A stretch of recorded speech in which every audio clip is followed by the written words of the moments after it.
Oh, man. All right. Jet Sweep Friday on the Out of Bounds show. You'll have MRA football on ESPN 105.9 The Zone tonight. Grandparents, aunts, uncles, brothers, and sisters outside of the market can stream the game on thezone1059.com or the Out of Bounds radio app. We would love for you to download the Out of Bounds radio app or stream the show on thezone1059.com. MRA football, they're 1-0. And they'll be on ESPN 105.9 The Zone tonight. So there you go. Starting it off. I mean, they started last Thursday. And then I guess we've got more teams playing tonight. And then everybody joins the party the next week, MHSAA and MAIS. It's like a staggered start. Yeah. Yeah. I think we said MRA will play 2 more games than Hartfield. And Hartfield is supposed to make a run for the championship, and I would think Prep, but we'll see how that looks over on the MAIS side. I was told earlier Brandon was by far and away the team to beat in 6A, and I heard, but we do get a Brandon Madison Central game in a couple of weeks, so. Even though Madison Central lost a ton, we'll see how that looks. Yeah, I heard they already gave the championship to Brandon. The season's over. Woo, there were a couple of people on our text line that were like, basically, the season should not be played. I thought that was a little overboard, but I'm not going to argue with that. It is exciting that we get to be a part of high school football and be the premier high school football show on ESPN 105.9 The Zone as partnered with Bank Plus and giving away the Bank Plus Player of the Week again. We'll do it again. 9:15 on Monday mornings. It's exciting. Yeah, it went really well last year. Yeah. Both live, but it got smoked on the podcast, which was super cool because of what Blake and the team does, and I hate to give Blake credit. But it got smoked. People like to go back and listen to, whoever won it, whether it was Davis Dalton from MRA or Branson Robinson from Germantown or so-and-so from Brandon or Madison Central or Prep or Hartfield. It was awesome, and so we're looking forward to that. But we're not going to do it until everybody's playing. So we still got another week. How about that? Is that cool? We can do it. SEC Insider Hit this morning is brought to you by our friends at Ag Up Equipment. So it was Mississippi Ag. It's now Ag Up Equipment, and that's where you go, any of their locations, to get your next John Deere tractor or John Deere lawnmower. And that's Ag Up Equipment, agup.com. They have 2 locations in the metro area, Canton and Pearl. John Deere, America's Tractor, brought to you by Ag Up Equipment. Awesome folks. Kyle Fulcher and his team will take care of you. John Deere lawnmowers, John Deere tractors, among other things, steel saws and all kinds of stuff at agup.com and Ag Up Equipment. We're about to have Steve Deace on, Michigan podcast, Big Ten Insider, and he'll join us on the Yuengling Lager guest line. But high school football tonight, we'll have it on ESPN 105.9 The Zone. We will do the Bank Plus Player of the Week all the way through the regular season, and we had a lot of fun with it. It'll be out of the metro area, and we've got some good contacts, and it's going to be a blast to do that. Also, we'll have Chris Doring on at 8:30. Chris Doring will join us at 8:30 with the SEC Network, and Florida Gator All-American wide receiver. Doring will stop by. He predicted Kentucky to go 11-1, and that's nonsense, and that's not going to happen. So,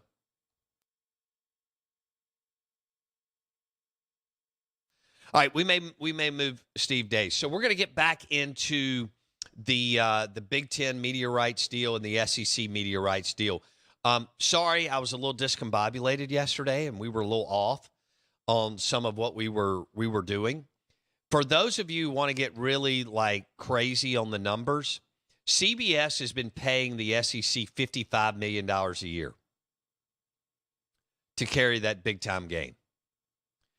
And now that ABC will grab it in 2024, it's going to that deal alone will be $300 million, not counting all the other stuff that we do, right? On ESPN and the SEC network and so on.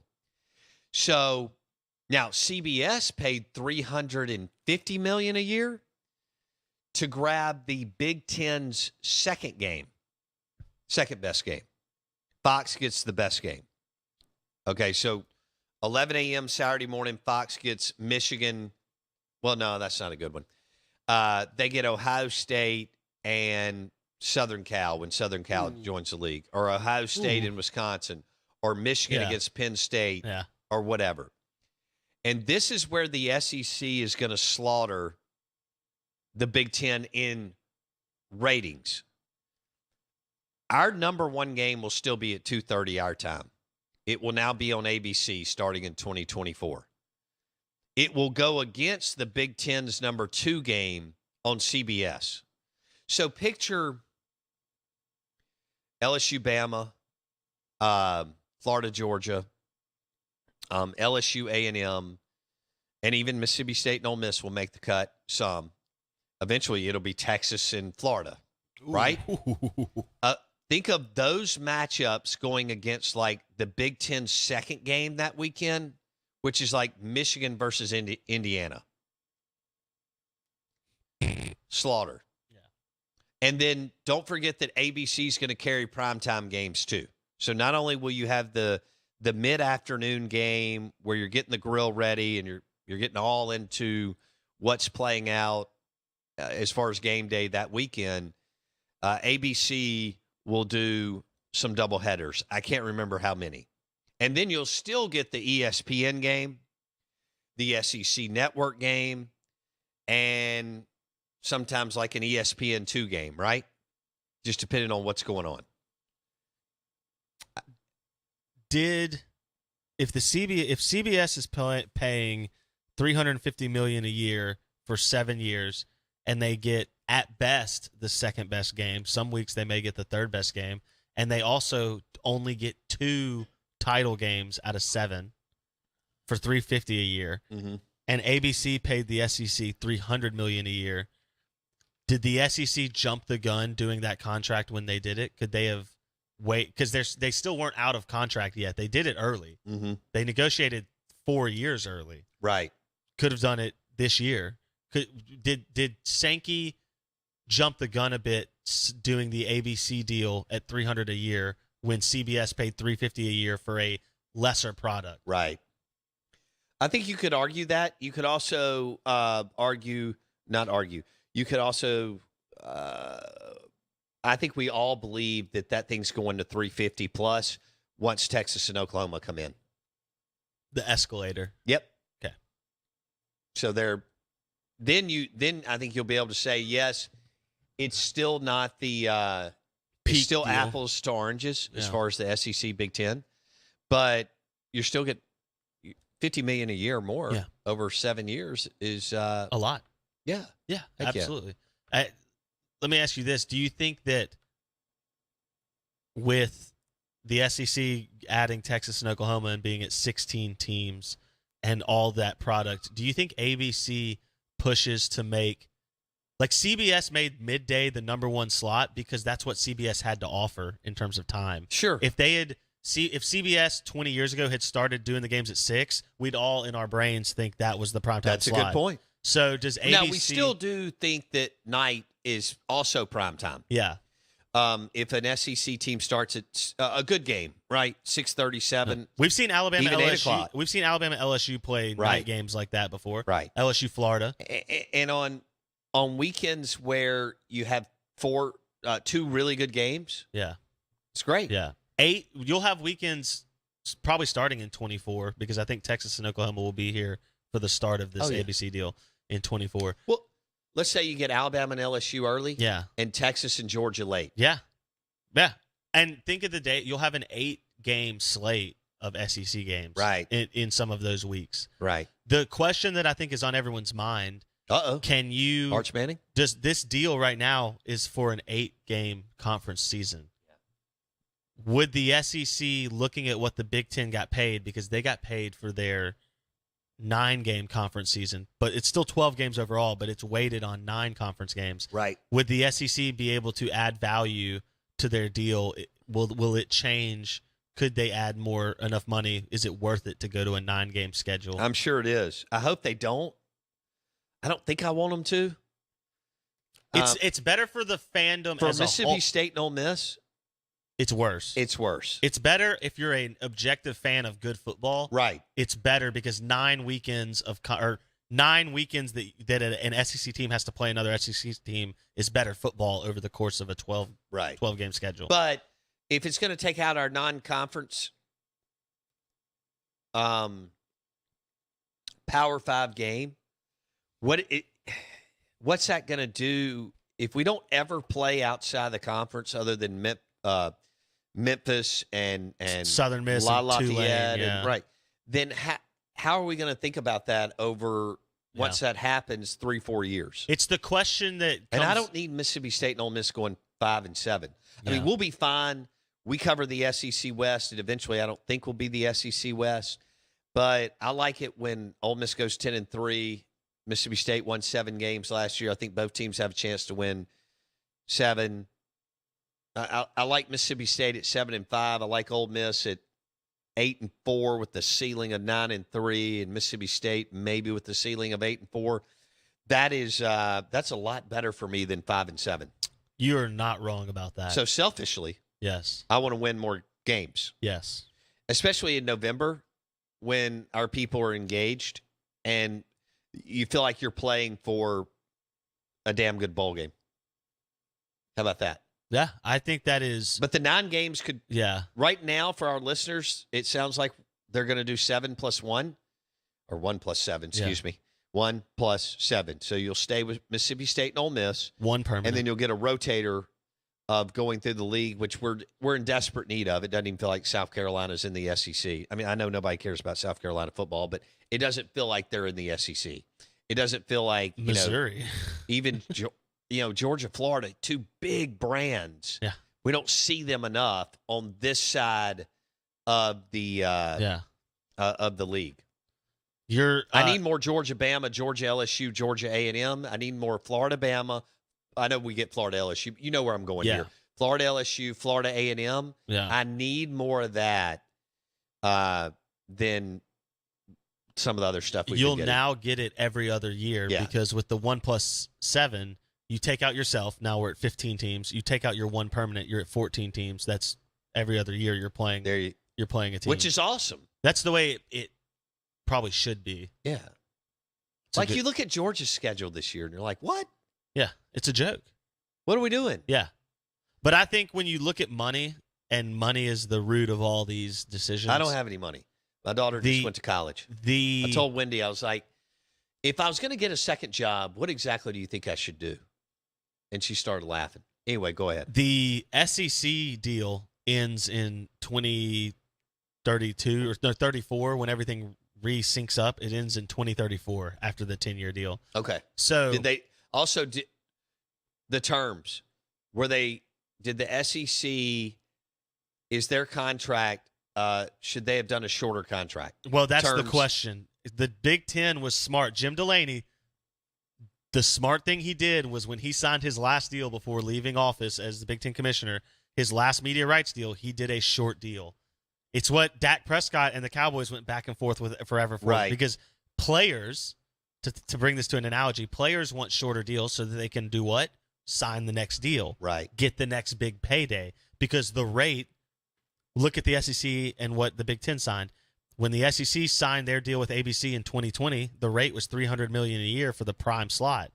CBS just paid $350 for the secondary slot 2 years later. What if they roll out in a few months that they've redone the deal now that Texas and Oklahoma are coming in, and now that ABC deal is worth $400 million? It probably should be because the new market value now is with Texas and Oklahoma added and the current state of the environment, right? I think it will. And so my question is, when the SEC has to redo theirs in 2034, how is whoever the commissioner is, how are they going to look in the eye of the money that will be thrown at them to go to 9 conference games to create that extra content value. They're not going to be able to say no to that by the time that value is what it is. Maybe. It's going to be massive. It very well could be. I'm not sure I'm thrilled about that. Yeah. I don't think we're getting there until the next deal, but I could see, like, if they don't go to 9 in 2024 when this rolls in, they're not going to 9 again until the next deal kicks in. I hope so. But that would be 2034, and I don't know how. That's fine. 2034, you can be hosting this show. How could you ever turn that money down? You won't be able to. Probably not. And the Big Ten, to your point, will have done another deal before then. I know. The rates will be even higher. Smart on the Big Ten's part. Our deal's really good, but smart deal from three less years. Yeah. 7-year deal as opposed to a 10-year deal. That's right. And again, the Big Ten will renegotiate a new deal before the SEC does, unless Sankey May can change it with Texas and Oklahoma coming in. Well, and I think that's and of course you can. I mean, you can tear up if they want to redo it in 7 years. They can do that. Well, let's look at it from this perspective, Bo. Right now, who has more leverage to negotiate, the SEC or Disney? So the Big Ten's done. They're locked up by Fox, CBS, and NBC. Right. Only thing left out there is Pac-12, Big 12 remnants, and then ESPN has ACC locked up until the end of time. 2036, actually, right. Which is crazy. Terrible for our listeners. The ACC did a terrible deal. Yeah, disservice to their member institutions. So who's got more leverage, Disney or the SEC, in terms of renegotiating a contract you signed in 2020? Because now you have new players at the table, including Tech. But right? I just meant Texas and Oklahoma. Fair enough. I meant like actual product change. The product that we sold you is not the product you're getting now. Mm-hmm. It's a substantially different product.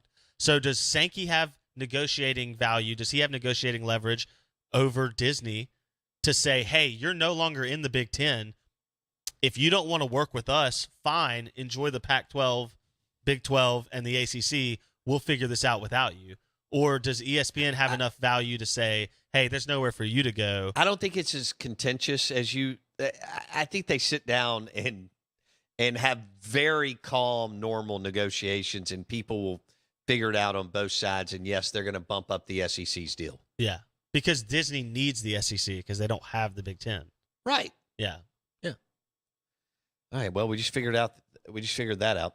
Out of bounds, ESPN 105.9 The Zone. Hey, we've got a couple of scrimmages this weekend. You think we'll have a clear answer at the Ole Miss QB position on after the second scrimmage? No. I say absolutely not. No. Why? It doesn't behoove Lane Kiffin to make the decision. You don't want anybody packing their suitcase and leaving. Do you think that's an option? I think it's always an option. Do you think both of those quarterbacks are enrolled at Ole Miss by the end of the season? Let me rephrase that. Are both of those quarterbacks actively on the roster and contributing to the team in some manner, either starting or in practice? Now, that's a good question.